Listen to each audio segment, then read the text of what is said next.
Say this right. Oh, good evening to all you brown girls, brown boys, and everyone in between.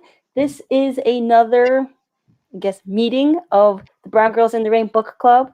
I'm Anika, and this is my co-host Sharanja down there. And today we are being joined with my close personal friend Divy. Our very esteemed special guest. That way. So today we're going to be discussing the book Reena, A Father's Story by Manjit Virk. So Sharanja, take it away. Okay, so Reena, A Father's Story is the story of Reena Virk, a 14-year-old Canadian Indian girl who was murdered on the night of November 14th, 1997.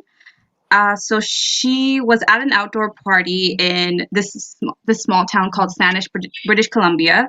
She was swarmed, beaten, and drowned by a group of teenagers at the same party.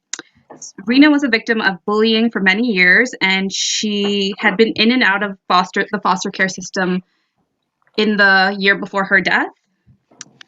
And her death was a result of the torment that she received by people her own age. She was extremely bullied at school, and it was also due in part to the negligence of what I believe was the social workers who were involved in her case.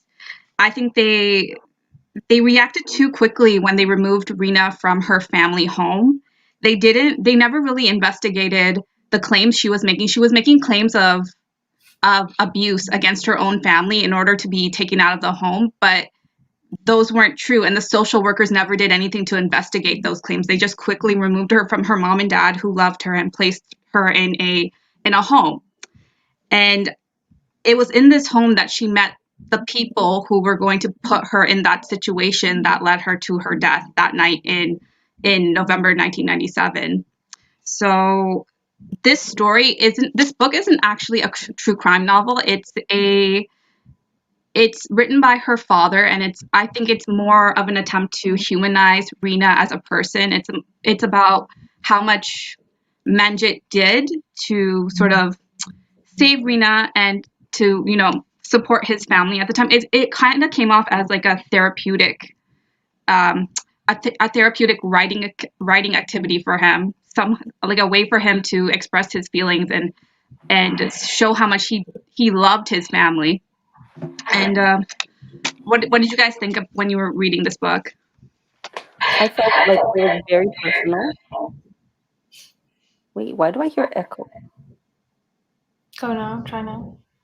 Yeah, I felt like it was very personal. I liked the dimension that he gave to it, where you get to see like a snapshot of Rena's life as as a baby, as a child, all the way up until her untimely death. So I enjoyed that, and you also got to see how their family struggled prior to it and after. Mm-hmm.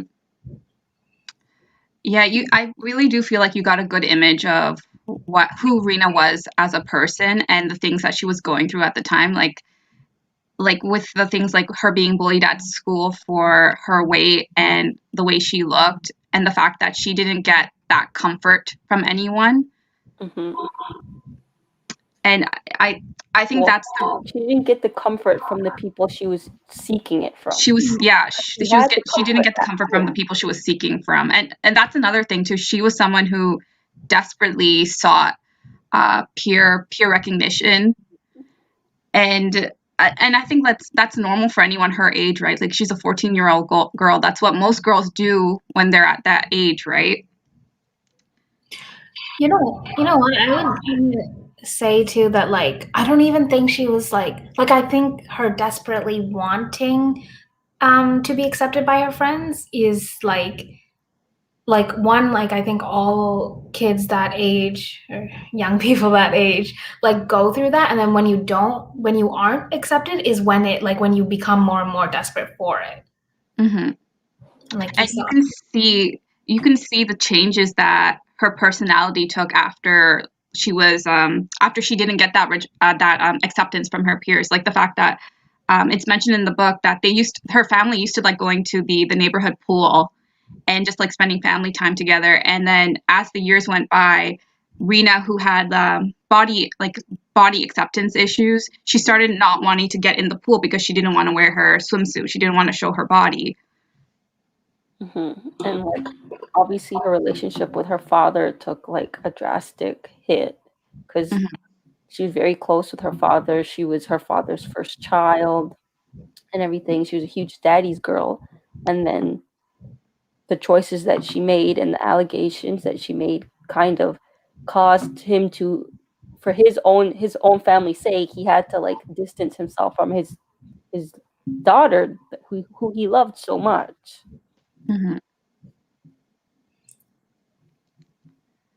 You know what? Just like on that point, sorry. I remember in like towards the beginning of the book, and he's like kind of like describing like his parenting style and how like involved he was and how much he loved his kids. Like when I remember when I was reading that, I was like, this is so sweet because if we're being honest, obvious like stereotypes about like brown men, it's not that. And to like see that like a father who's loving and caring and involved, like I thought that was so important to see, and it was really nice. The whole time I was reading that part, I was like, this is just beautiful. Yeah. I do have to add on. I just want to add. Well, you go first. Oh, in the book, he touches on how he had a very different upbringing and he wanted to do a different parenting style, and he wanted his kids to know that he was loved. He wanted to be in their lives and everything, and how his peers, like his family and everything, were like, why are you doing that? Like, why, that's your wife's job, or like, why are you doting over your children? And then like as Reena got older and then like she made her allegations, then people like automatically assume that like, oh, he was spending all that time with her and stuff because he was actually doing these things, which it kind of like bit him in the ass. But like, you still want to be a great father, like that you love your children unconditionally. And I just want to add, I feel that the reason why the social service people in this case reacted so quickly is because of a built-in prejudice stereotype towards East Indians at that time. And I think he mentioned it in the book too, the fact that like there was one social worker or police or cop that said like, why are people so quick to like beat your kids all the time, right? And I think it was with that stereotype in mind that these social service workers reacted so quickly in this case. 100%. Yeah, but then they didn't react quickly in other ways. No, and the fact that they took her away so quickly, but they didn't do anything to investigate her claims. Because my thing is, if she's making claims of sexual abuse, you need to investigate that thoroughly because there's 2 other kids who are still in that house, right? You can't just take one kid away and then assume it's not happening to the other 2 kids. It doesn't make sense. They talked to the siblings and found nothing, but they still didn't believe that nothing was going on. I think it was mentioned in the book how there was a report written about the role that social services played in the death of Reena Virk, and it mentioned that there were several missteps that were taken during her initial case with them. The fact that they didn't investigate these claims of sexual abuse, the fact that they reacted too quickly, and the fact that there wasn't any follow-up steps after. They didn't send her to a counseling for mental health because clearly she had depression and anxiety, but none of those follow-up steps were taken. Wasn't it like they offered and she said she didn't want to do counseling? I don't remember if they offered at all. I think the parents wanted the social workers to provide her with it, but then when she rejected it, there wasn't any follow-up later or ongoing like follow-up. Like presenting it as an option. And then her coming back home and then insisting on going back into the system, that was like another huge misstep as well, because if she didn't go back to the system, she wouldn't have met the wrong crowd. The second time. No, go ahead. Go ahead. It's okay. I just wanted to say, I found that the second time that she went into the system was so weird because I remember the specific meeting that they had, and she was having trouble with her parents. Like she wanted her parents to buy smokes for her. Yeah. And so it became like a whole issue, and they went to a meeting with social services, and then she told her parents. She told the social service person, like, I want to go back into care because my parents aren't buying cigarettes for me. And then the care worker said, well, don't worry about that. You're gonna get your cigarettes now. Exactly. And she's underage. Like, I know this was the 90s and like some things have changed, but I'm pretty sure that like the age to buy cigarettes was still what, 18? Yeah. Yeah. Yeah, It yeah. was. And she's probably like she died at 14, so this was probably before 14. You know what the thing is? Because obviously official documents characterize it as missteps of the system and like it wasn't dealt with properly. The fact of the matter is, even to this day, this is a regular occurrence in the system. Like this, not like obviously the specific situation, but the things that happened to her, her being put in care, the like recklessness of the way the investigations went, like that still happens all the time. And even like this, I know personally, you know? Mm-hmm. And maybe just like, and it was also the fact that there was no relationship between the family and the social service workers at all, not a positive relationship. Like they could have easily worked together to figure out what was going on with her situation, but there was no communication between both entities. Well, I mean that's not the reaction is not very uncommon. Like Mm-hmm.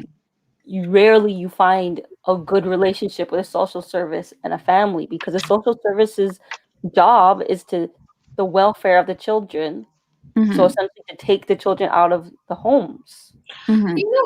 You know, the thing is, though, like, even with that, like, I feel like probably race played a big part in that because, like, the white Canadian system is not going to, like, work with a brown family to keep them together, especially during, like, the 90s. Like, that was just not, with the That influx wasn't of happening. No. immigrants and stuff, that wasn't happening. Exactly, yeah. Definitely. Um. I want to make sure we do this in like chronological order, like not to jump to the events of the death just yet until we cover everything. So, is there anything else we want to say leading up to that? Um. Oh, you know what I actually loved? So in the beginning, when Manjit is like, when he's describing like his experience in Canada and then back home, I like that he described both like so in depthly and the differences and like how he felt in like all the different spaces. I thought that was so nice because like even as a person who's like existed in like you know North America and like in Sri Lanka and even in India too. Like you, those, it's nice to see that polarizing images aren't being produced and act like these places are being looked at in depth and presented. I really enjoyed that at the beginning. Yeah, I thought he was a really good writer in the beginning. Very, very, I very thought you were really beautifully good written. writing throughout the whole book. No, Yeah. I meant it like that, okay? Like I thought he was really good at like describing his early life and just like his relationship with his family back home and the family that he built in Canada was really nice. And I liked how he got like he built a community in a sense of religion where he Mm-hmm. became Jehovah Witness. And then There's a there's a lot of Asians who are Jehovah's Witnesses. It's a big Really? community. Yeah, especially with Sri Lankan people. There's a ton of Sri Lankans who are Jehovah's Witnesses. Really? Yeah, I be seeing a whole lot of stuff from ex Jehovah Witness with them themselves saying it's a cult. But I it digress. is.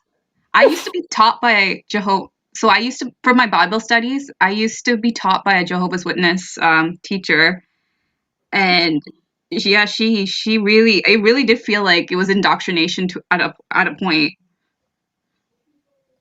I On to feel the for next topic. That's another people story. On to the for next. people who bring up in that for their whole life.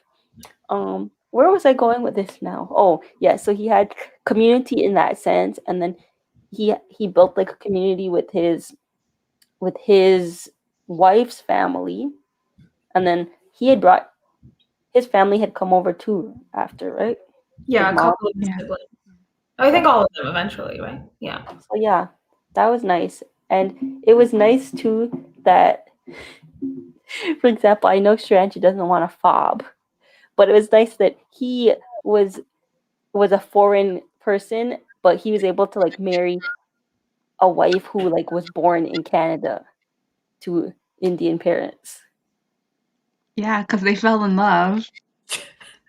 And they didn't have the word fob back then. That was I'm what she sure they wanted. still had that same mentality of like, yeah, a person who fresh Listen, off the boat, fresh off the plane, listen. If that was what she wanted, they fell in love. I think she lived a very sheltered life at the same time too. like his wife. Yeah. Mm. But yeah, it was a nice little love story right there. I like their little relationship and the fact that they like to take little trips together too, especially They and went that to didn't like stop once every they had year. kids. Yeah, exactly. Like that was beautiful. That I Yeah. see, what a lovely family. Oh, It's a it's lovely family. I especially liked reading about how they rented a school bus just for their family to go Yeah, on a road trip to I can't remember where, but even in Florida it was to Disneyland. yeah, yeah. California. Yeah. I was like, that's such a cool idea for a trip. Yes. Oh. But then you also get like, so obviously he spoiled his kids and whatever, and Rena was used to going everywhere that her parents went. So when she was living with her grandparents and they went to India and she was expecting to go with them and they didn't take her, that kind of hit her. I don't think, like, I wouldn't characterize her parents as spoiling them, to be honest. And I think, Spoiled. Not yeah, not actually. Like they treated their children as they should. Those are your children. exactly. And then I feel like the reason I don't think the grandparents didn't take her because they were like, oh, I don't want a kid around. I think they were like ashamed of her with all her issues. And I think they didn't want people like back home to like talk. I feel like that is why they like left her That's behind. worse. No, of That's course it worse is. than Of saying course I it don't is. want a teenager coming with me. Yeah. You just left her with her uncle? I mean, I also think it was part of the fact that she made claims against people that were back home too.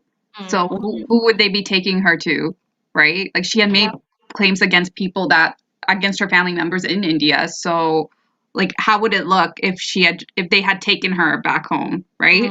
Mm-hmm. Also true, yeah. Like, I'm wondering if more than just the depression and stuff, like if she had any additional mental health problems to just be saying these things.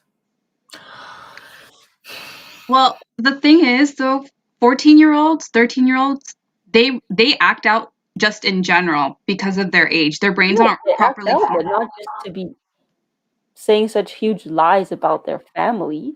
But to Like, the level of depression that she That's was, like that's what I'm saying. I'm wondering if it was more than just the depression, like if there was other underlying problems. you never know. I feel like that's the one misstep that they took in this case, the fact that no one really properly investigated her herself. They investigated what happened to her, but they never investigated everything that was going on internally within her. Yeah, but I mean, and then it goes back to like the whole she didn't want a counselor, so she probably wouldn't have been properly assessed because she didn't want that step. But why would they ask her that? That's my question. Why would they ask her if she wanted a counselor? Wouldn't you automatically put someone through counseling, especially when they're that young? I don't know, like this because is she's a child. She's too old to be a child, but she's too young to be an adult. So it's like she's probably in that age where she still has those those rights and where she can make a decision about how her life is, as opposed to just being a child where the parents have any say over them. um I mean, like, okay, like the way, at least in Ontario, yeah, like right now, obviously the system's a little different, but even now, like if a child doesn't want Sorry, counseling, guys. I just gotta go open the door for my mom. Sorry. I'll be back. Okay, should I continue? Should we wait? continue. Okay, I'll You can continue. Okay. continue. So even now, if the child doesn't want counseling, like there's no mandatory require, like if they're in the system, there's no mandatory requirement for them to go, even if the parent requests it. Like, let's say a child does go, like, and nothing, like they don't speak or do anything in those meetings. Like, there's no, if they don't want to go, they don't have to, and the system won't force them to go. Hmm? I said you can't force them to talk. Exactly. And the system is already like they have a lot of cases. They're not gonna keep pressing a child who doesn't want those resources, which obviously is a failing of the system, but that's what that is. Which Yeah, but then it's like also their hands are kind of tied because you can't force someone to do something that they don't want to do. you know what the thing is too though, like, so like she was in foster care, and then she was in a few group homes, right? Like for brief periods of time. Yeah, like those spaces are not conducive to healing or like personal development. It's just like, this is shelter. That's all that it is. Like, there, even the people that work there, like the way, even to this day, like the way they're paid, the way their shifts work, like it's not about healing, it's not about community, it's just a roof. Mm-hmm. Which, like, they could have made that like those places being like proper spaces to support youth. If that's what that was, that would have at least helped her, I think. But I mean, because they weren't, I think obviously it just added to all of the terribleness. All right. Also, I don't think they were talking about mental illness in 1997 the way that we were now. Now. I don't even think that they were talking about bullying in the. There's a reason why mental health is so stigmatized today. It's because of everything that came before. Mm-hmm. I read that this case was actually the case in Canada that ignited bullying as a nationwide issue. This frustrates me actually, because honestly, after reading this, and obviously there are like Hold on, Divy. Where you get Tim Hortons from? How old is that Tim Hortons? Because I know you didn't just go to Tim Hortons before this. Listen, I just told you my mom. I had to open the door for my mom, right? You went to Tim Hortons? She picked up Tim Hortons on the way home. You're Relax. a real Canadian. Why Relax. is she so mad about this? I'm not mad. I'm just like, where does Tim Hortons come from? Just let her live. Oh my god. Continue though. What was I saying? What were we talking about? Oh, okay. This makes me mad that like, oh, what? Girl got the Timbits. Okay, the fact that this like sparked a national conversation of bullying, it makes me mad then that this isn't part of English curriculums, because until I read it for this, I had never come across this book, and it's so relevant to students' lives. And the fact, and I understand there are graphic parts, but a lot of the books we read in high school have some iffy content. So why can't we include this? I'm very angry about that. Exactly. All these Shakespeare things, all these killing and stuff. Exactly. What's that? Yeah. That racist one with Scout and Atticus. To Kill a Mockingbird. Yes, To Kill a Mockingbird. Mm-hmm. The Hatchet, Lord of the Flies. Mm-hmm. Exactly. Brave New World. Honestly, I really do think this would make an impact with youth if they had to read this part of their mandatory English classes. And it makes me, it is infuriating that it's not part of. Rest assured that I will make it part of my reading list. Yeah, I was really upset when I first read this book, because in my whole life of being in Canada, I had never heard about this story, and this was something that happened in our lifetimes. Like 1997 wasn't that far long ago. Yeah, all three of us were born then. Yeah, and I'm just like, it goes back to what Divy was saying about teaching Canadian content in our curriculums. The curriculum right now does the least, especially with English. English does the least, because we are learning American books instead of Canadian literature, right? And honestly, like when I read this book, I felt like, why isn't there like a national day, like a Reena Virk national day against bullying? Like, it didn't make sense to me. Mm-hmm. I mean, it's true what you said about all of our literature being American. Like of those books that I listed, I think only The Hatchet was Canadian, and I think only my class read The Hatchet because I didn't read Lord of the Flies. Mm. It's like grade 9 literature, right? Yeah, I was grade 9. So the thing is, like, these schools really need to have more of a Canadian-based curriculum, Hmm. and they need to bring up awareness. Like, how many times in high school did we have these stupid assemblies, and they could have been talking about something like Mhm, this? mhm.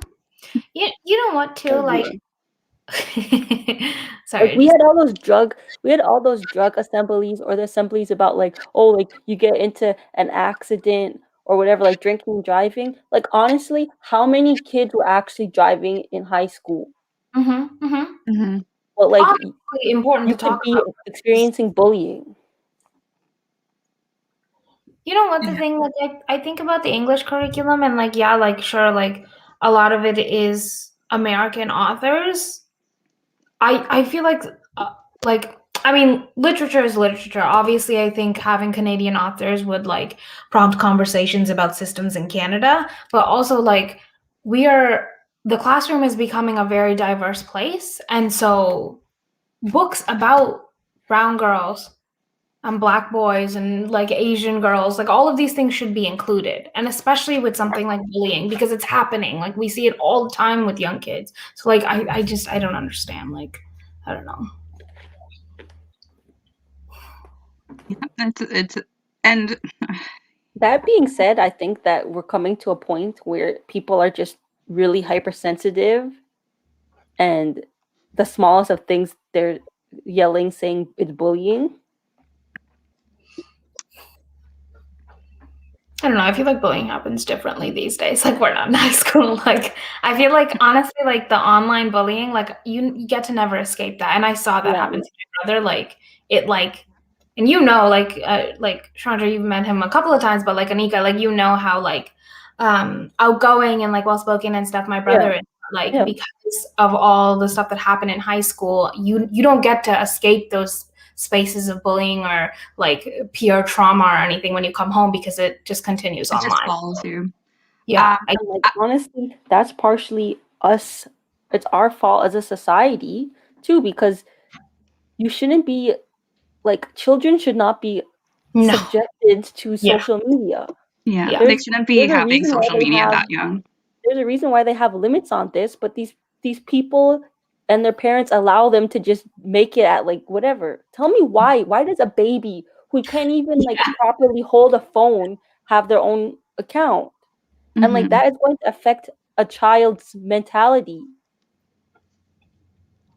I just uh I just remember like a recent thing that happened with our family. So one of our nieces, she was getting bullied at school, but what was happening was that this classmate of hers created a fake Instagram account under my niece's name, and she was putting up all these pictures and writing all these captions making fun of how my niece looks, Mhm. and the level of reporting that we had to do and complaining to Instagram to get rid of the account Yeah. took too long, too long for what was going on. Because That's obviously it was someone how do you say, impersonating another person. So you would think that it would be taken down like that, right? But oh my gosh, it took like 2-3 weeks at the most. but the thing is for a situation like that, is it there it's it's more than just getting it taken down. Like isn't that kind of unlawful what they're It is doing? unlawful. It Like is can they not unlawful. be charged? So the thing is, her parents had already gone to the school saying that this little girl was bullying their daughter, and she got talked to at school. But she found a roundabout way to get at my niece, and it was through social media. Mhm. And then they went to the parents went to the school again, and then her parents got involved, and from that point on, like it seems like it stopped. But these kids these days are smart. I mean, as I said, it's partially our fault for giving them access to Mm. these things. And the kids in question that I'm talking about right now are 10. So they don't even need a phone at that age. No. Exactly. It's just like a lot of what a lot of parents say now, it for like the argument for giving their kids phones is, I need to know where my kid is, so I will just so if they have a phone, I can call them and know where they are. I'm like, where's your kid going at 10 years old It's other No, than true. school and exactly. home? Yeah. Okay, honestly, Sharanja, this is the thing about they need to know where their children are and whatever. You and I were 16 years old and we were staying in our house. You and Don't I talk would about us. you and I would like We get were together like once in a blue moon outside of high school because it's like where's Sharanja, where's Nika in their at home. room? We're in our room. You know, our excitement was the walk home. If the If we were times that we allowed were to allowed do to walk home. that. Yeah. Oh, Our yeah. excitement was when somebody had a birthday and we would like do something. We would link arms and go to the mall Yeah. with our $5 But yeah, we were definitely unicorns in that school, because I can guarantee you. Exactly. I remember grade 9, grade 10, our classmates are like, "Oh, yeah, we went out drinking. We're doing this. Oh, yeah, shot, shot, shot, shot, shot." And I'm just Yeah. like, Okay. And I was linking in this university. I was away on the dorms and I wasn't even drinking like how these people was drinking. linking this back to Rena. So I noticed that when Rena went into foster care, she suddenly had access to all that freedom. And it had Mhm. me thinking, maybe that's the reason why she keeps pushing to go into foster care, because she has this freedom and this type of control, whereas she wouldn't have that access to that if she was living at home with her mom and dad. Her being in that care home had gave her the ability to see these unsavory friends whenever she wanted, whereas if she was at home, she would not have been allowed to do that. Yeah, because they Right. wanted to know where she was at all times. It's like, call me when you get there. Mm, You're with, like, if you're going out with this friend, I need to know who you're going with, where you're going. yeah. And Yeah. I definitely related to that because my parents always wanted to know who I was with, where we were going, what's their phone number in case anything happened. I was But never like, allowed to go to friends' houses when I was young. oh, I don't even mean like when I was 10 and stuff like that, I had one friend. And the thing was, we were friends basically since birth Mhm. because our moms were in the same Lamaze class. So we have pictures like just after we were That's born, cute. like at Lamaze thing, like, That's hilarious. and then we just ended up going to like the two same Christian school private schools. We were like best friends. That was the one person I was allowed. We'd go over to each other's house. And the thing is, it was like it wasn't just like, oh, we're going over, like we're having a play date, but our parents were having like their own play date. Yeah. It Yeah. wasn't like just drop off and leave. Yeah. But yeah. But this freedom, what you're talking about, was given to Rena Too when she young. went to foster care. Her parents weren't allowing her to do that. It was the No. foster care, because when you go into foster care, they don't. I don't think they monitor you closely like that at all. Only if you have a good home. Yeah, only if you have a good home. And I think like one of the arguments that Rena had with her parents was the fact that her parents told her she can't hang out with the group of kids that she was hanging out with at the time, right? Like Yeah. the bad influences that she had met prior to her death. And I think there was an instance where she invited those friends over to their home, And then they and were And they and stole. they stole, right? Yeah. So like obviously they're not going to allow her to hang out around those people anymore, right? But it's because she's looking for that acceptance from Looking people for her own age. validation. She's looking for that validation. I think she wanted that more than anything else, which is why she fought to get into foster care, so she can see these people and be who she thought she needed to be. That's like to jump ahead a little bit. I don't know if I missed it in the book, but these friends that she wanted to be around so bad, in her final moments, where were they? no. No, They weren't there. I think some of them were actually some part of the group that jumped her. Actually, Was it? right? I think so. 'Cause it It was was like it a was group like of the two it was the two people who like It was the killed two her. people, but I also think that two of them were involved in the group of people that beat her up. It was so there was 40 to 50 people at that party, and it was a group of 8 people, 7 girls, 1 boy who actually assaulted her, and then it was two people, Warren Warren Glowout Warren Glowowski and Kelly Alskerd, who Yeah. actually dealt the killing blow. And I'm pretty sure that the 2 friends that you're talking about were in that little group that pummeled her. It was like Nora and something, right? Yeah, it was Nora Yeah, and something. I can't remember. I don't even think that was their real names because you Yeah, I can't don't. publish their names, right? But it was something like that. And they had her stealing too, I think. I think they had her go into like stores and do like little shoplifting as well. Yeah, So these are all the influences she was exposed to prior to her death. And she wouldn't have had access to these people if she wasn't in foster care at the time. exactly. Because when she was with her grandparents, she didn't know these ones yet. I don't think so. I She think wasn't with her grandparents for that long, was she? The one no, heartbreaking that, like, moment that I no. felt for her was when she had become friends with this girl, and then like the girl like dropped her as a friend. Oh yes, Jessica or something. Jessica, Yes, yeah. Yeah, yeah. it's like that's so sad. It's sad, but that's like teenage girls. That's the shit that they do. I don't Really. even think she was a teen at that point. I think they were like tweens. Queens, maybe. Like Yeah, 12, like 11, 12. Yeah. 12. Yeah. I mean, that is definitely high school because I remember having friends and then just like drift apart. Listen, from grade 1 to grade 5, I got bullied intensely for the same reason that she was, because I was the tallest and the biggest girl in my class. So I didn't have any friends until grade 5. So I You didn't even have one person to just be like, so Nope. who would you be with at recess? You're assuming I was with anyone at recess. I was that kid that was walking alone at recess. That So was what my would you life until grade 5. So some of the things that I read in this book, I'm like, you this didn't was even me. This find kids from other grades? because I got bullied by everyone. You got bullied by kids littler than you, hmm like grade 3 people when you were in grade 5. Well, actually, I did. Actually, no, I actually did hang out with the grade 3s when I was in grade 5, But like I feel and they like let me. no, But when like you it was, sorry, go ahead, go ahead.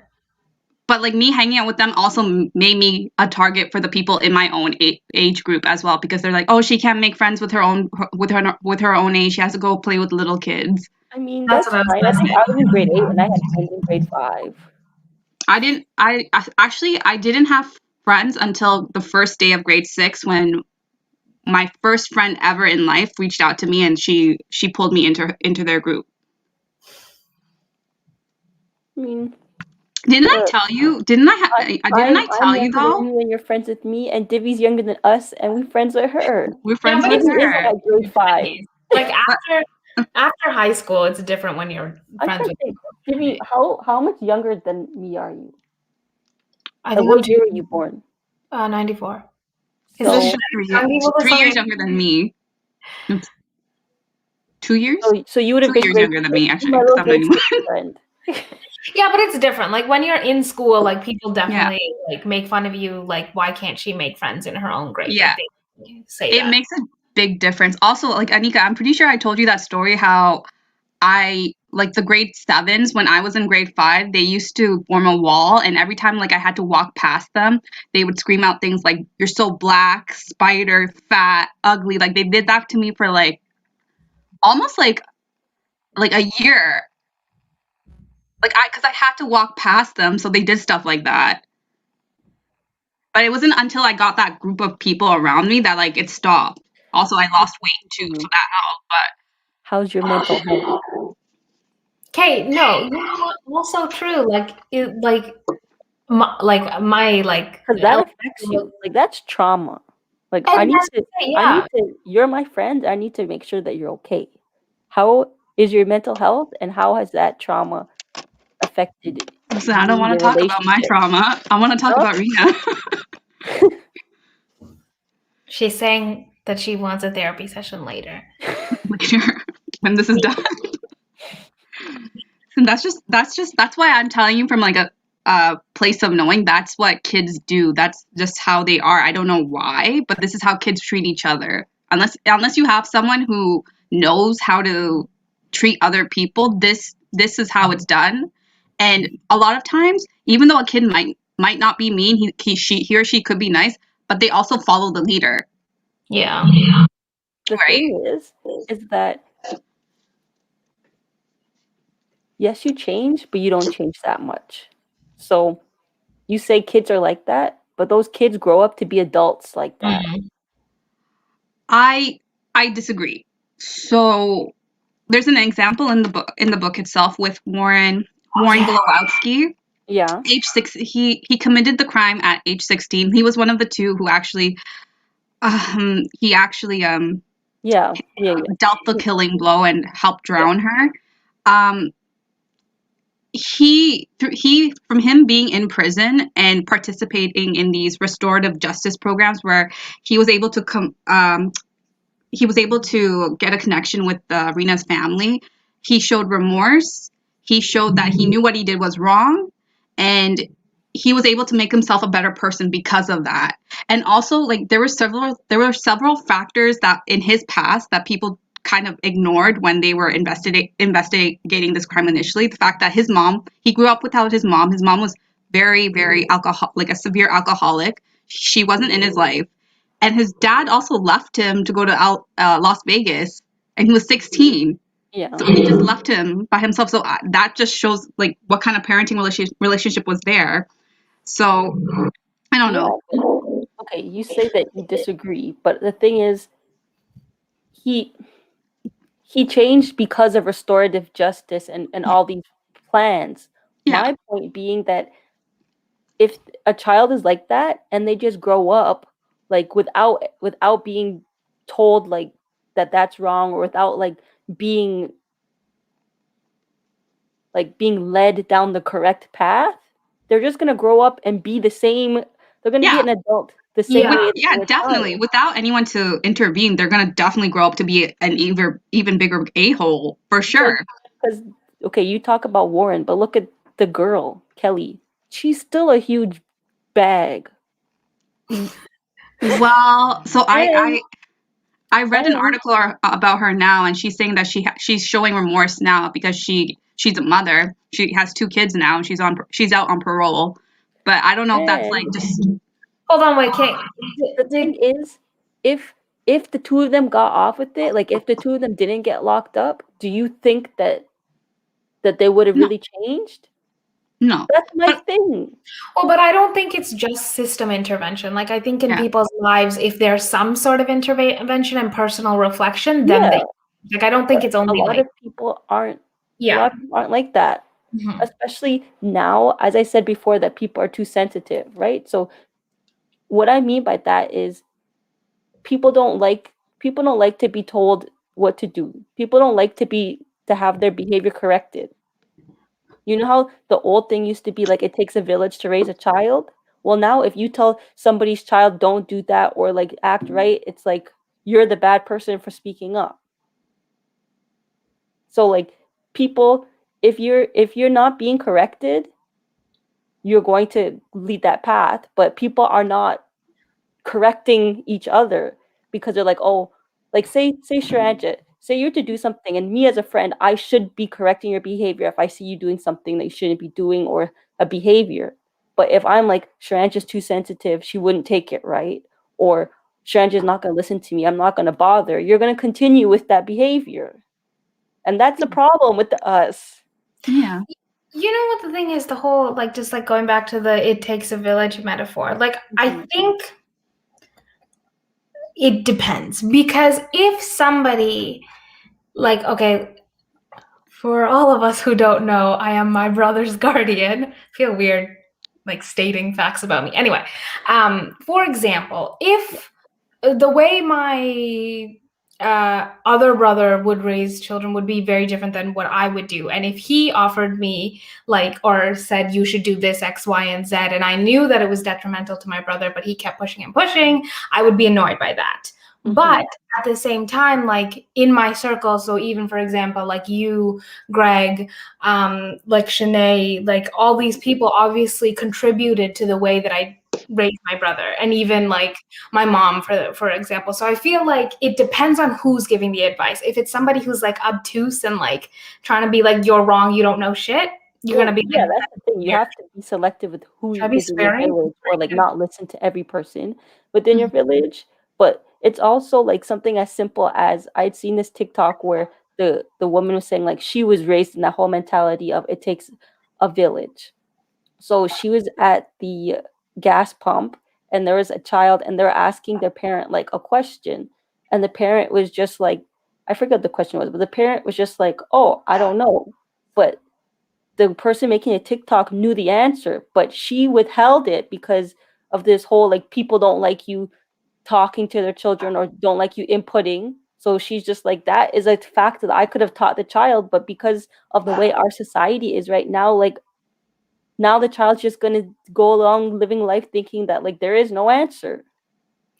I really do think it happened. It depends on like the circles you're in, because even like I Yeah. think like I don't know. I think obviously some parents are like that, like don't tell me how to raise my children. But I think a lot of parents also are like, I see you're coming from a good place. I think it is very like I don't think it's that our society parents no longer want advice. Like I think it's too complex to frame it like that.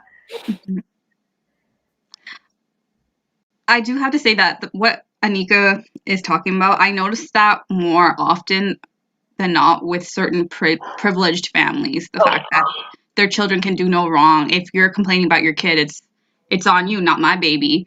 Yeah. That's also true. Yeah. Or I also notice where parents they they they they complain about different things, but they see their child as not doing anything wrong. So their child would be doing something, and it's like they turn a blind eye or they don't see it, but they see it in other people's children. Or it's like, oh, it's like there's these people at work where the mom flies off the handle when it comes to her child, but it's like your child is almost grown legally. You need to let them handle their business. You can't be fighting their battles. Well, that's just called being overprotective. That's more than overprotective. Yeah, That's more than overprotective. I would. Rancha, if you do something wrong, or if you don't have the correct work ethic, or you're doing something which somebody above you or your peer needs to direct you in the correct way, your mother should not be fighting your battles. Your mother should not be going to your boss screaming and yelling. Yeah. I listen, I feel like there's being overprotective, and then there's infantilizing your child in which they receive no consequences ever. Yeah, like, you know. Because the thing is, your kid has this little part-time job or whatever, and you might not see it as anything, but this is the building blocks. Like if he can't thrive doing this, or if he doesn't have that proper work ethic now, you're not going to get any higher. You're not going to do well in post-secondary school. You're not going to do well with a big boy job, because if you can't listen to somebody who is your superior telling you what to do, and you can't do that right, you're not going to be able to do that later on in life, or you're not going to be given the chance to be someone superior. That's true. And you are like stifling your child and their development and their growth. That's true. What is this that you're saying, TC? Because TC knows exactly who I'm talking about. Anyways, back to the book. Back to the book.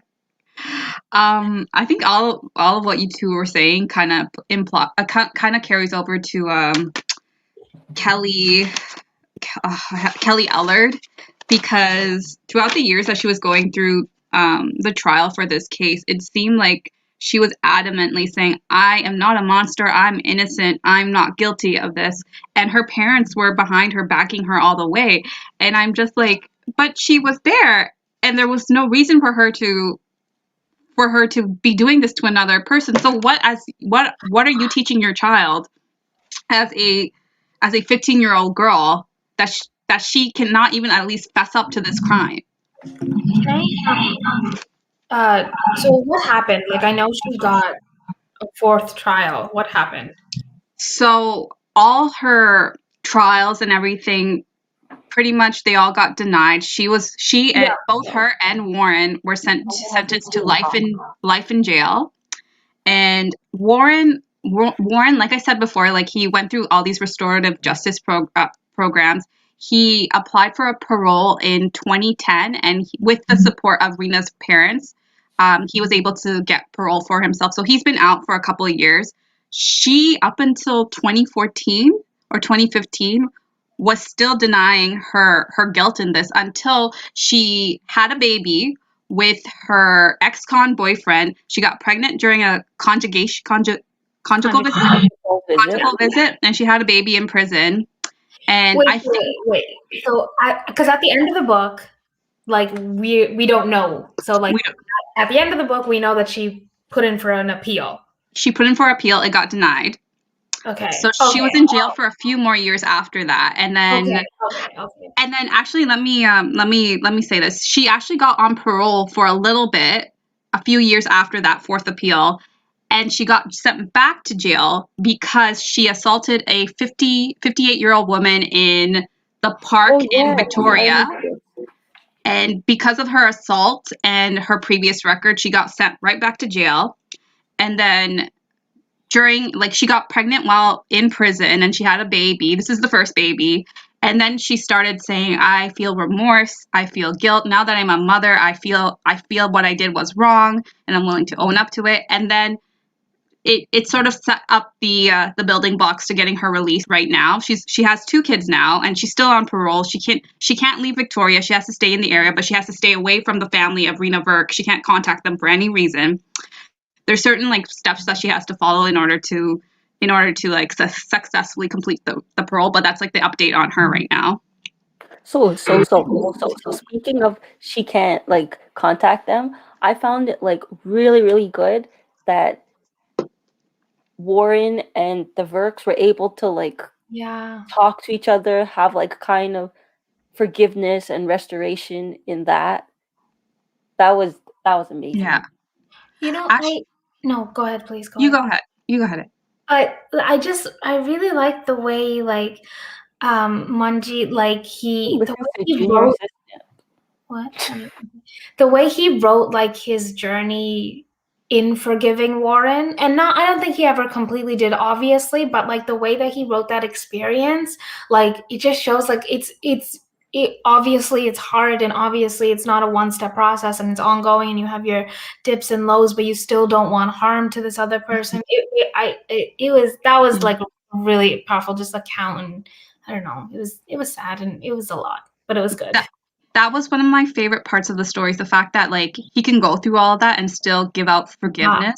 I think like he forgave all the people who attacked his child, except for Kelly, because of the stuff that Kelly did. But like the fact that like he's able to do this and also talk about it afterwards and write a book about it. He and Suman actually go to this camp every year, and they talk to kids about bullying. I think it's like a type of leadership camp for students, but like every year they go and they talk about Reena, and they talk about what they went through, and just like trying to make these people a better person as a result of what they went through. I think that's the best part of this whole story.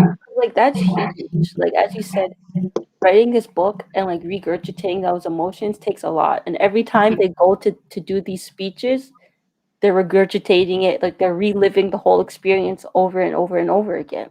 Mm-hmm. And like the fact that they're able to do that for a greater good, like that speaks volumes. Mm-hmm.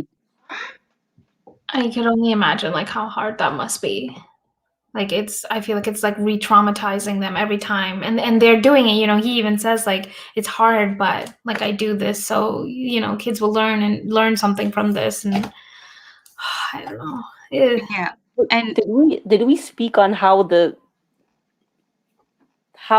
death happened for people Oh. who didn't read it? So technically, she had come home to her parents, and then she was supposed to spend the night at home, right? Like with Yeah. her parents. But Hanging out. then these bad breed kids asked her to come out, and she asked her parents like if she could go, and they're like, okay. But they said, call us. So she went, she had a little fun. They like met under this bridge type of thing. Like, right? They met at the bridge, right? yeah. Well, Yeah. they were at another they were at another location, and the police came and broke up that little get together, and then they moved to the Under little the bridge. gathering under the bridge. And at that point, she wanted to go home too, but they like kept pushing her to come Yeah, along. they Yeah, kept pushing her. Yeah, because she made a phone call. Like, she made the phone call, right? her sister. Yeah. She made the phone call saying, like, I'm coming home soon or something like that. Mm-hmm. So then, but after that, they somehow got her to go back under the bridge. And then they started laying some into her, to her stomach and everything. Like, Her I'm pretty sure arms. Oh they God. tried to curb stomp her. But then the people dispersed and like left. But then it was just Kelly and Warren, and they beat her up, and then they held her. They took her into the water and like held her under there, and then Kelly put her boot like down on her. You can, I can't. You know what? Honestly, yeah, even reading that section and then like the other section, like with the autopsy report, it was so I don't know. It's hard for me to like watch or read these types of things. It's just hard. It's just hard. It yeah, it is very graphic and detailed, like the way that they explained what was happening with her, even with the her initial beatdown. It started off with one of the girls taking a cigarette and Oh, putting it on her head, her right? head. And throughout the initial beating, it's explained that like Reena was crying out and saying, "I'm sorry, I'm sorry, I'm Yeah, sorry," because they initially said the reason that you're getting beat down is because you spread rumors about this girl, and now we found out that you're trying to take her boyfriend, so we're gonna pummel you for that, right? Which was what led to the first melee. It was just that was the just an excuse. They just wanted to beat her down. And she actually tried to walk up and get to the stairs that led back up to the road, and they pulled her back and they blocked her way. like in the autopsy report too, how they said like no when humanity. Kelly. No, what'd you say? Oh, I Yeah. was just responding to Greg. People have like it's no humanity. Mm-hmm. No, no Like, humanity. listen, I think about this all the time. Not just because of this, but for humanity in general. People treat their dogs better than they treat their fellow man. Mm-hmm. Mm-hmm.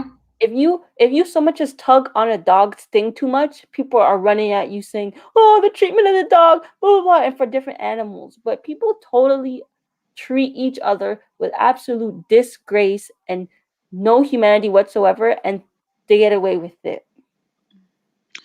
I want to add one thing. So the police didn't find Reena's body until like a few days later. Like even though Suman and Manjit they called the police and said my daughter didn't come home, and because of I think it was because of Reena's previous history with foster care and running away before, they didn't start looking for her right away. So the kids who were involved had gone back to school the next day, and it was reported that Kelly Eskard was saying like I beat up a girl, and Bragging. she was bragging about it, and she said I beat up a girl and she's in the river, and she actually took a girl to go and see the body. And I want to say she did something similar to a girl the previous year where she didn't kill the girl, but she beat her heavily, and that girl had to switch school. So there was already a history of violence with this one girl. And it was either the cops didn't do anything, or even the cops knew, or if the school didn't do anything. That's one thing I was completely unsure about. Or something. Was the school aware? Like, did no one ever report anything about this type of behavior? Well, that one, like with the girl previous, they said she just switched schools and she was too scared to say anything. So I think because they didn't report it, nothing ever came of it. Mm-hmm. It just But also, even if you look at like Kelly got away with so much throughout her life, And like the minute, like with Manjit, like as soon as they were like, as soon as Reena said things, like he was like heavily persecuted. Mhm. Whereas Yeah, obviously a little white girl will get away with much more than. that's what I mean. It's like I know like a lot of people want to say that everything's not about race, but when you're faced with the facts like this, how can you not Yep. how can you not think, or how could that not be in your head that it could be race Yeah. related? Well, no, but it is statistically, it just is. Like that is just the Mhm. truth. Like white people will do all this messed up shit, and I feel like I don't know that I should be swearing on here. I don't know what your policy is on swearing. Sorry.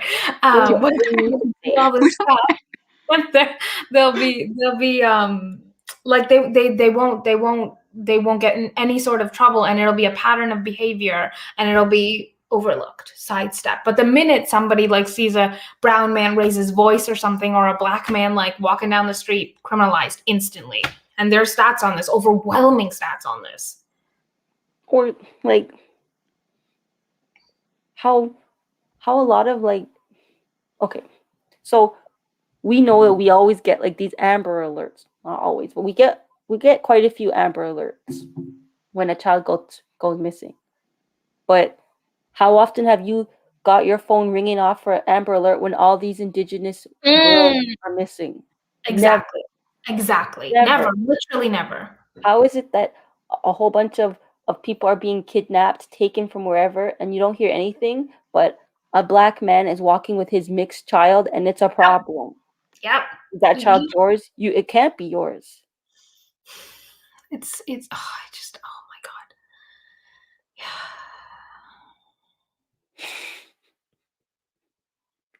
Divvy, you're making it rated Oh, 10. I'm sorry. I Sorry, was. anybody who's 17 and under, you gotta leave.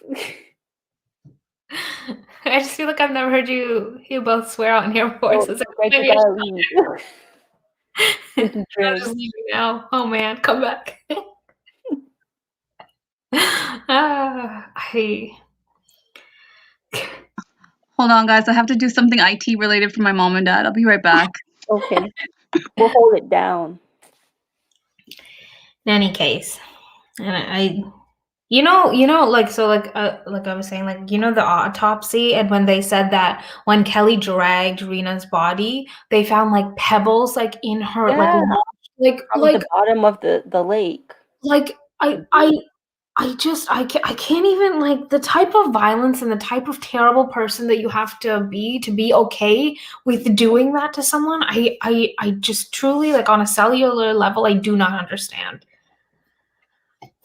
And the fact that like she had no remorse for the No. longest time. Hmm. She went and did this stuff repeatedly. So, okay, the thing is, you didn't have remorse for this, but all those things leading up to it with other people, you were never remorseful of that either.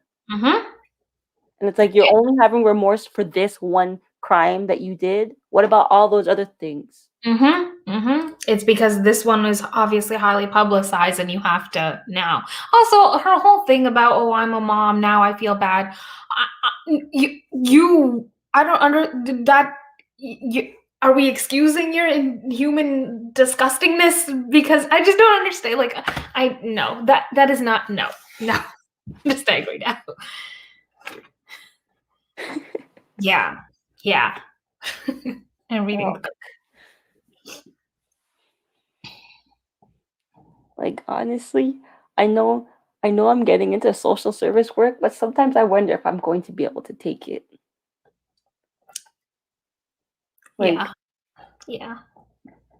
obviously drugs make you do things, and I don't know if I'm prepared for that. And like people's mental health issues make you do things or make you experience things. And like it's easier said than done leaving your work at work. Like you bring that stuff home. When stuff happens at work now, I bring it home. When stuff happens in like my day-to-day like stuff, like I bring that everywhere I go. Hmm. It's hard. Yeah. You're strong though, I feel like. Not that that is, I don't know. It'll be hard. It'll be hard. You also have to think about like the person you're going to be helping, right? You could do a lot of good for someone in their life, right? Yeah. We And also have to accept that there's a lot of negativity. Like everything's not sunshine and rainbows. No. Yeah, but if it ever gets too much, we have to you have to take a break, right? It's okay to take a break. It's okay to step away and just take some time for yourself. It's like you have to be positive or try to be as positive as you can because the field is very negative. You're dealing with negative things, negative people coming at you from all sides.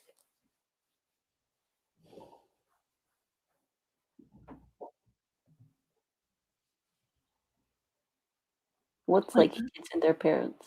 Oh, I'm confused. me too. He's saying like how we're all 8 kids okay with it and their parents. And I'm just like, well, it goes back to like kids are followers, right? Kids want like Reena. I'm pretty sure there were other kids in that group that just wanted acceptance and wanted to fit in. So they saw these popular people who were ganging up on this girl, and they decided like I'm gonna do that too, so I can fit in with this crew. Yeah, because these kids, not Kelly and them, but the Nora and whatever, they like jacked her of her clothing. Like she had an Adidas sweater and they jacked her of it. I'm like, how bad is it that you're with so-called friends and you end up without your clothes? Mm. It was kind of brushed over in the book, but I think Manjit does mention that all these kids that she had connected with in the book, they all came from like not necessarily the best home situations, except for Kelly. Like a few of them were in foster care themselves. Like they didn't have steady family lives. So I wonder if that plays a role in this as well. I think it definitely does. Especially like if you don't have that love and support in your family, you'll start seeking like the amount that you're seeking it from your peers will increase, and then depending on how that forms, Mm-hmm. I think it can be like really detrimental, as we saw. Mm-hmm. You Sorry, no. That the one scene when I don't remember which trial it was, but I think it was Nora who was in the courthouse, and like Manjit like sees her crying or something, and he goes over and like by this point she's like very remorseful and like she has kids or something, and then he goes over and he talks to her and like hugs her or something. I I don't know how he does that, and two, he I don't know. It was just hard. It was just hard because I don't know. I just don't know how he is able to like be like, okay, this is a child. She grew up in a shitty situation and now she's here and now she's like, like being remorseful. And I don't know how he like is still like so caring. I don't know. Yeah. Religion is one hell of a drug. I also just think that, giving forgiveness is one step of trying to move on from something that happened to you, right? And I think he's a great person in and of himself. Like he's just a really great person, but like I think he had spent so much of his life focusing on this one event that happened to his child that he realized like I have to move on at this point. I have 2 other kids. I have a long life that I need to live. Like I can't keep focusing on this one incident. And it also goes into plus the nephews too that he plus the kept nephews too. Yeah. Yeah, the nephews too. So I think it was because of the nephews too that he started wanting to give forgiveness to because he had to take care of two new little ones. and like the whole case of him getting his nephews, that was a traumatic experience too. Like your sister just shot by her man in front of her youngest child? Mm-hmm. What?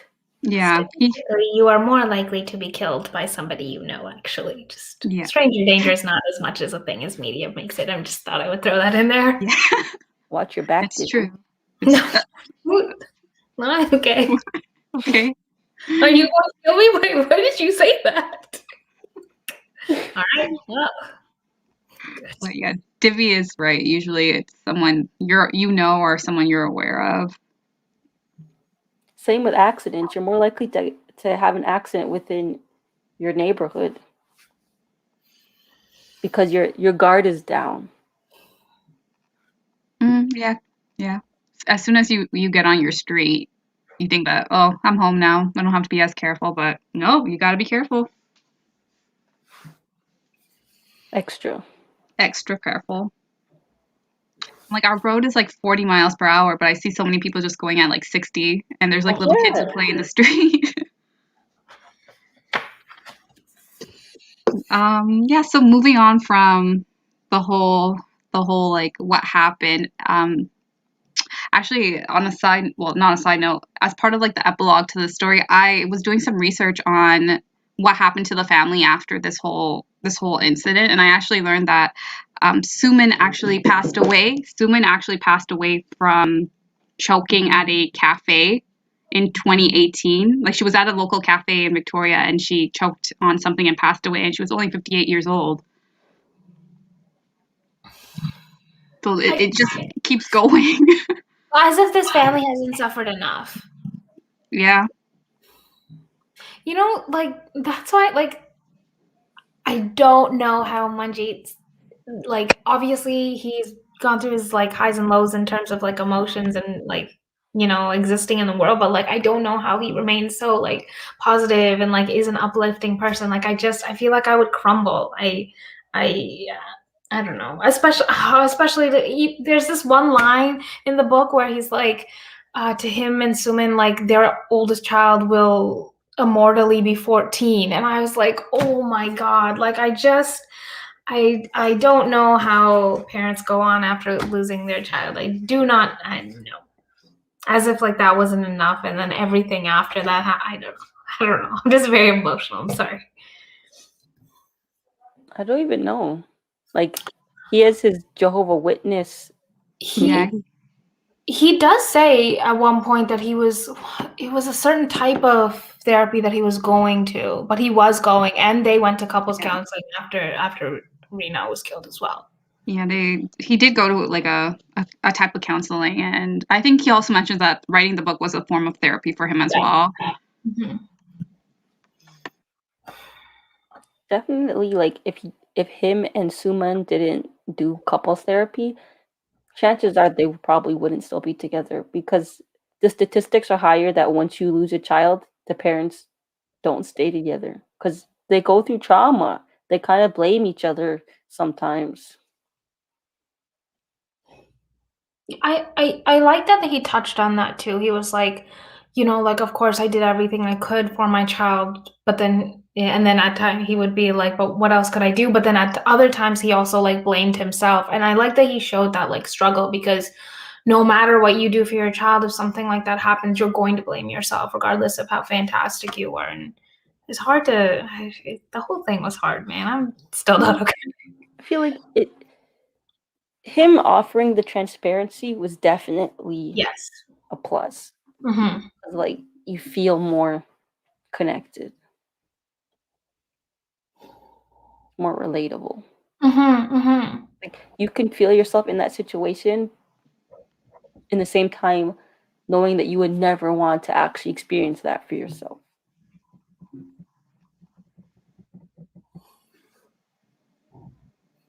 Yeah, it's one of the reasons why I liked reading about Reena through this format, through the eyes of her father, because I feel like if you had just read it as like a true crime novel or just like heard it on a podcast, you wouldn't necessarily get that human, like, emotional feeling.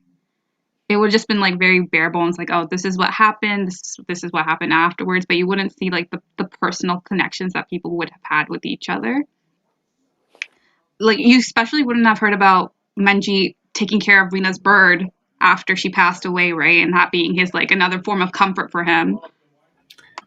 I think the book started with him and the bird. Like, I think in the beginning he like talks about how the bird's on his shoulder, and then I think it kind of ends with that too. And I was like, that was like interesting how they framed that. That him and the bird, like, that was very sad, because I feel like it kind of reminded me of when he used to take care of them when they were little. And I don't know, it broke my heart, man. Even that, like him caring for the bird, like as if it was Reena. I don't know. was definitely a source of comfort for him, another source of like therapy too, I believe. Like I really like that relationship that they had going on. And I don't know, like this book was just like like it's like a tearjerker. Like you have to be in a certain mindset in order to get from page 1 to the end. Okay, I remember when I was reading like the particularly difficult parts, I think I messaged Anika and I was like, you didn't tell me this was going to be like this. Like I knew it was like, a very obviously a very like sad, terrible story, but I don't know, I just wasn't prepared. It definitely does. I don't know, take you through the motions, but I think that's necessary for us to see like how these things play out and who it affects and how many people it affects. Yeah, and like how many people it affects. This is an issue that still is happening heavily to this day, and I still feel like we like schools now, and maybe just the country as a whole, does a poor job of highlighting bullying and like like doesn't really do a good job of preventing it from happening. Mm-hmm.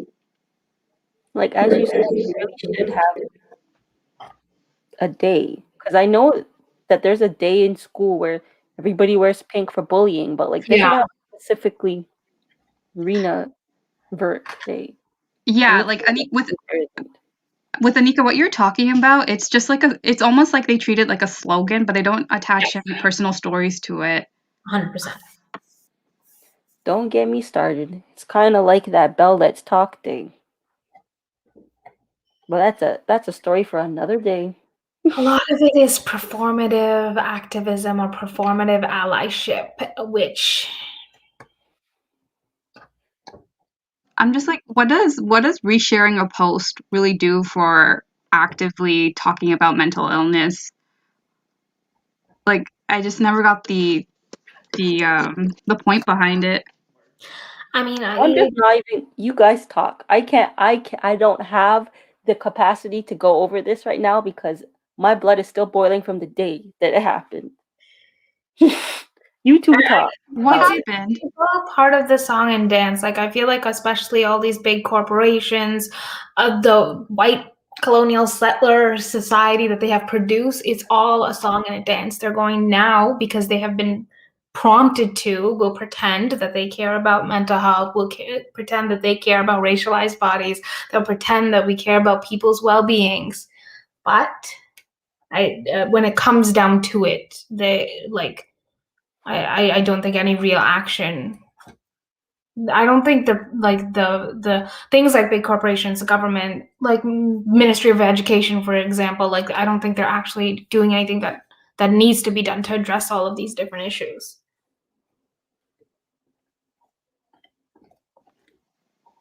Nika, you have anything to add to this? Because I feel like this is your field. Nope. I have nothing. Oh my gosh, but yeah, this was a very very very sad story, for lack of a better word. But I'm glad that I got a chance to learn about it. Makes me wonder about if there's any other stories like this where you've had people, like you've had like a racialized person attacked, especially at this young age in school, and if it was ever written about. I'm gonna probably look this up now. Yes, please do. So anti-bullying day is actually in February, During and this pink day is originated in Canada. Because that in says a lot. 2008, the then Premier of British Columbia, Gordon Campbell, proclaimed February 27th to be the provincial anti-bullying day. The last Wednesday each February is now the national anti-bullying day in Canada. So when So did that's interesting that it started in BC, when was it established? for like all of Canada. Yeah. Well, in Um, BC. When was no, it established? 2008. Oh, Oh, okay, that's recent.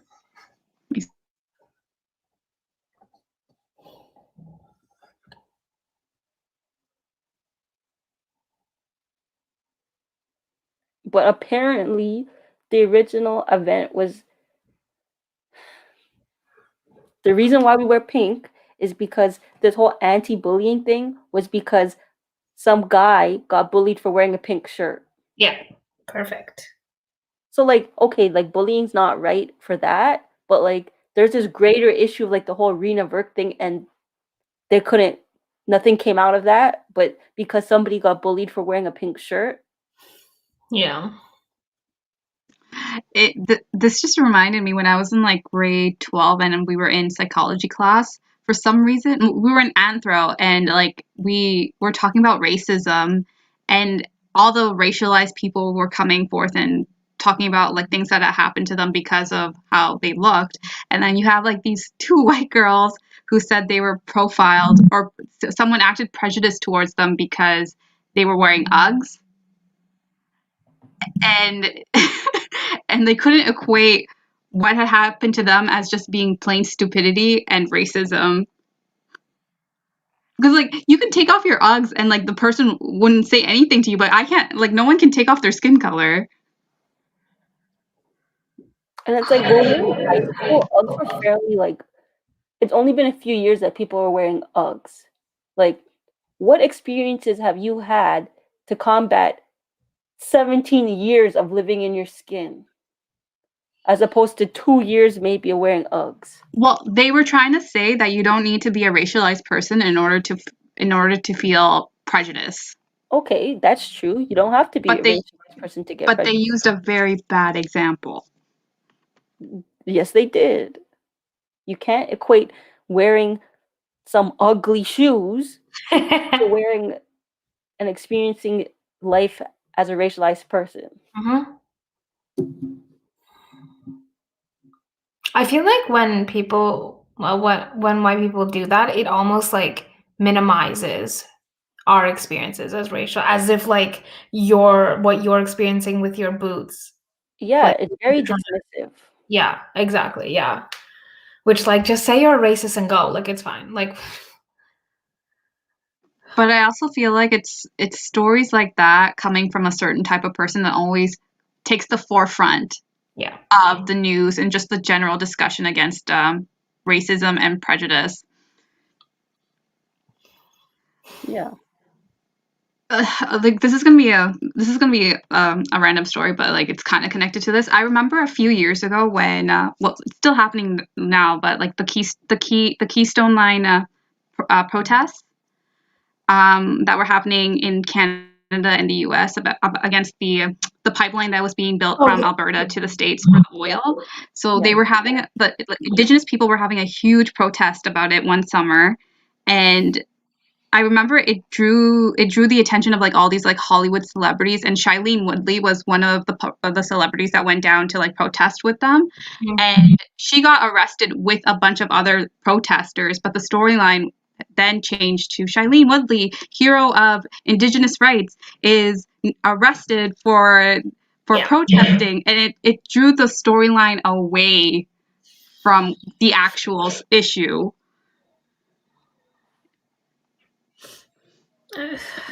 Anika, are you trying to find it?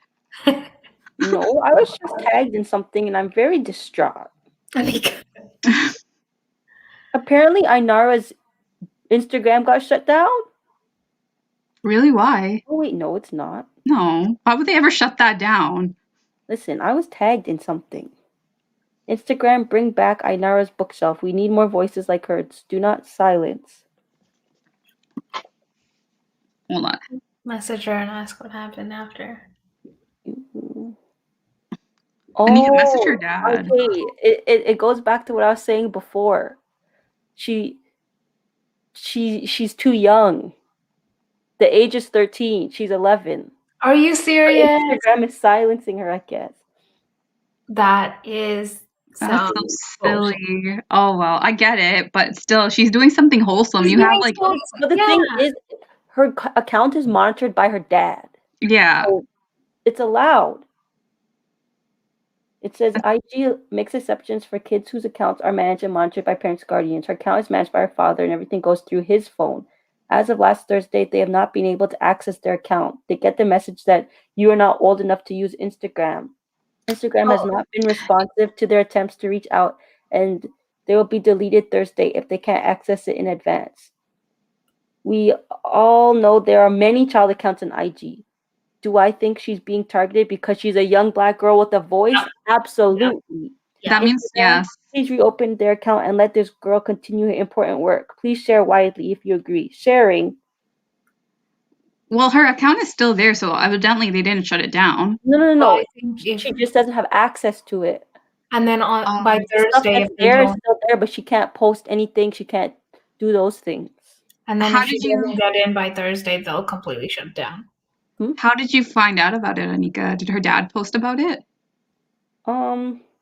Kids Lit Magic had posted about it, and then my You know IT what? mutual Raising Three Wolves, she posted it and tagged me in it, so now I can add it to my story. Okay, this is infuriating. You know why? Because recently she was on the news for all the great stuff that she's Yeah. doing. She And was. she got like She's caught the featured on eye of CBC, Instagram, and all over. no, and that's just it. I feel like that's why like Instagram was like, oh, who's this little Black girl trying to say some stuff? And then they were like, nope, not today. Yeah, it's very weird, especially the fact that like it is monitored by her dad. Like they could just easily say that her dad is the one who's posting everything. And also it's not problematic stuff. It's just books. It's literally just books. And you have like kids who are 10-year-old and 10 years old and like twerking on Instagram, but their accounts don't get shut down. Yep. It's fucked.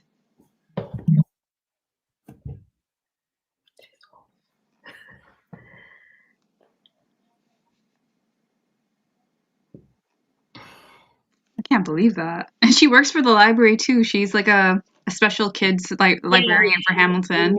Yeah. But yes, what were we discussing before this? This traumatized me. It traumatized me too. At least her other account is still up. Her one that she had before this. Do you guys have anything to have any like closing words, closing ideas, thoughts, opinions? Everyone should read this, and if anybody knows any teachers, tell them to include it in their reading list. If they're in high school. If they're in high school. That's a very good idea, Divy. I like that. I'm gonna do that. My remarks would be look out for each other, be kind to each other. If you see somebody being picked on, or if you see somebody not like, if you see somebody having characteristics that are not characteristically themselves, please reach out to them, do something. They could be going through a lot. Even just with your normal friends or whatever, check in with them. How are you doing? How's your mental health? Is there anything I can do to help you? You want to go for a walk? You want to talk? Anything. You don't know if your fellow person is going through something, and like you talking to them could be a world of difference. Yeah, yeah, like I want to mention to everyone like these stories are important. We really do need to do better when we treat other people and also teach our kids how to treat other people. That's a big thing. And yeah, just reach out to people, ask them, how are you doing? Like, is there anything I can do to help you? Like, what's going on? Like, things like that make a big difference. Lead by example. If Yeah, you lead by if your example. child hears you talking about other people in a certain way, they're going to do that. Mm-hmm. Like, even if you're joking, don't joke like that around your kids. Don't joke like that at all. I don't understand. Like somebody else's pain should not be your source of like enjoyment, or that's Mm-hmm. not.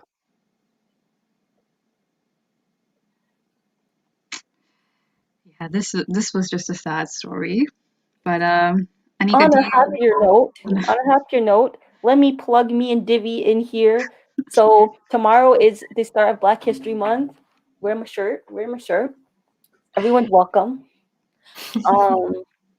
So I will be posting. I made a little Black History Month prompt. I'll be posting on the Melanin Marvels comic book covers, as well as the next episode of the Melanin Marvels we decided to post it halfway through the month this time to try and like gain some traction, get some people talking, looking at our stuff.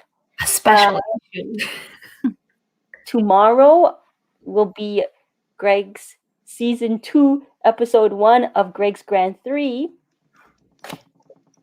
So not tomorrow, but the next Monday is Greg's birthday. So y'all blow up his Instagrams and things. Happy early birthday, Greg. If he's even in here still. Greg? Greg? Doing something, just has his headphones on. He hears his name. Huh? Anything else, Divy? Oh, we'll try and post some black cosplays throughout the month in our stories. If anybody participates in the cover art challenge, we're going to try and post some of those, highlight in our story as well. We want to see everybody participate. We want everyone to have fun. Oh, there's Greg.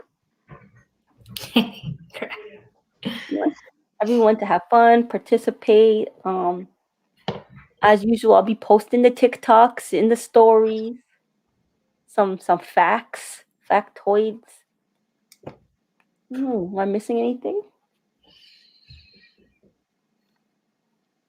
When's the date of our next podcast? Or February 14th. February 14th. Valentine's Day. Perfect. Romantic. And we will be discussing Sleepless Volume 1. Is it romantic or just regular? It is romantic. It is very romantic. It's a graphic novel. Okay. Yeah. And thanks guys for coming. And Divy, thank you for being our esteemed guest, our special, very, very special guest. Always. It's always fun when you come.